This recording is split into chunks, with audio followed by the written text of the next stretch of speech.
This is the year 3000. You're watching Archive Review Unit A17, where we examine questionable chapters of humanity so you don't repeat them with lasers. Today, we're traveling back to the 2020s, the decade of smartphones, smart cars, smart homes, and extremely dumb decisions. They had space rockets, quantum processors, AI companions, and 4K televisions, and used them mostly to argue, overspend, and repost memes about bread. We're ranking the top 5 dumbest things humans thought were smart, from dumb to nearly stupid. So grab a popcorn, sit back, and prepare to be disappointed. These aren't jokes. These were actual choices made by real people with functioning frontal lobes. At least, we think they were functioning. Let's start with a financial innovation so dense it almost blacked out Kazakhstan. Number 5, crypto and NFTs, when JPEGs became investments. It started with a good idea: decentralized digital money. Bitcoin was created to bypass greedy banks and give people control. But humans, being humans, turned it into a fever dream fueled by hope and hashtags. By 2021, crypto wasn't just an experiment. It was a cult. Everyone was buying the dip, hodling, and insisting Dogecoin was the future of finance. It wasn't. It was a meme. That's it. That's the coin. And then came NFTs, non-fungible tokens, a fancy term for digital ownership of pictures. One guy bought a picture of a rock for $1.3 million. Not a physical rock, a JPEG of a rock. Another bought a stick figure for $400,000. Why? Because the internet said it was rare. Celebrities jumped in. Suddenly, every rapper had a pixelated monkey avatar worth more than your college education. Entire Discord were formed just to convince each other that these JPEGs were culture. Meanwhile, Bitcoin mining consumed enough energy to power small countries. Kazakhstan, where much of it was mined, experienced literal blackouts. Yes, people couldn't boil water because Chad from Reddit needed to mine Ethereum. And when the market crashed, billions evaporated overnight. Turns out, you can't pay rent with a pixelated gorilla. Number 4, micro-influencers and lifestyle delusion. There was a time when being influential meant, well, influencing something. Then came the micro-influencer. Not famous, not talented, just visible. In the 2020s, millions of people filmed themselves opening fridges, brushing hair, and walking slowly through Target. Their aesthetic? Beige. Their captions?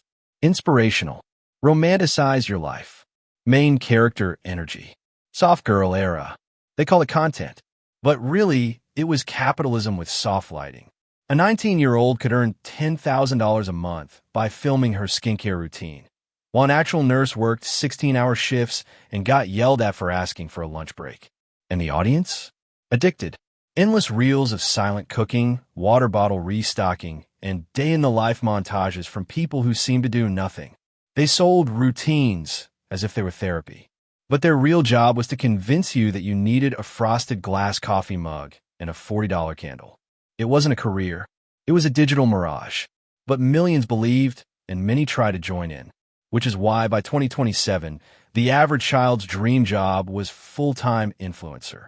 Not astronaut, not scientist, not even YouTuber, just influencer. It was the softest apocalypse imaginable. Number 3, hustle culture. Sleep is for losers.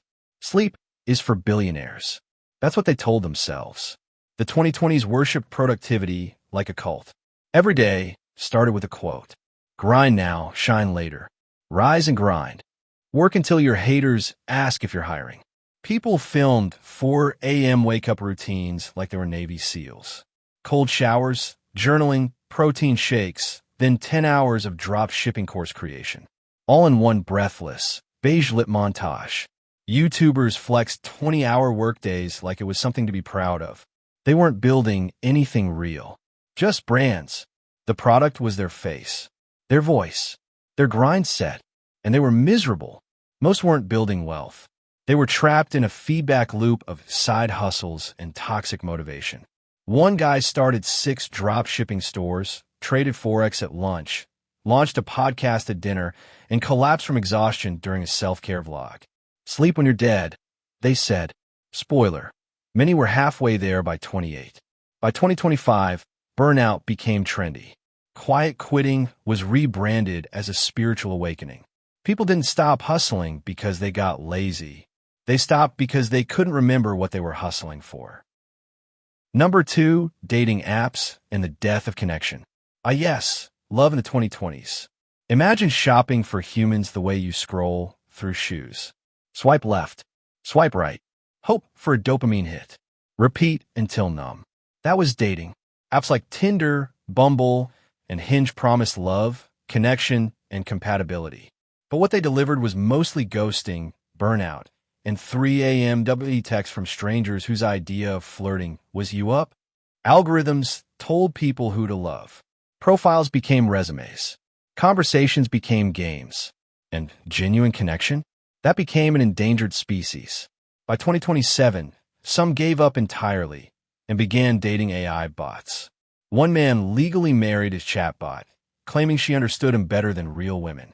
She did, because she was programmed to. It wasn't that people didn't want love. They just couldn't find it between filters, fear, and infinite options. Love didn't die in the 2020s. It just got stuck in a loading screen. Number 1, climate denial.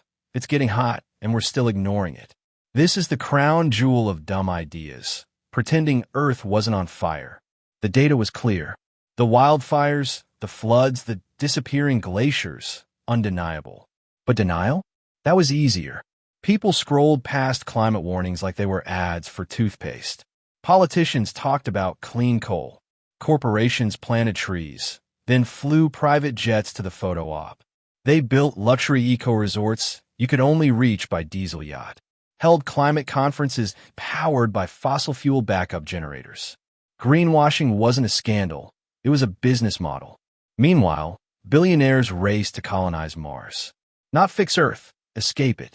They were selling metal straws to people whose cities were literally sinking. By 2029, it was too obvious to ignore. Beaches vanished. Droughts turned into migrations. And yet, people still bought SUVs with 12 miles per gallon. It was climate cosplay, and humanity paid the price. The 2020s weren't the dumbest era. They were the most confused. They had godlike technology and toddler-level impulse control. They meant well, but they sprinted into the future blindfolded, tripped over their own inventions, and blamed the ground. This has been Archive Review A17. Thank you for watching Year 3000 Review. Subscribe before Earth catches fire again. End of transmission.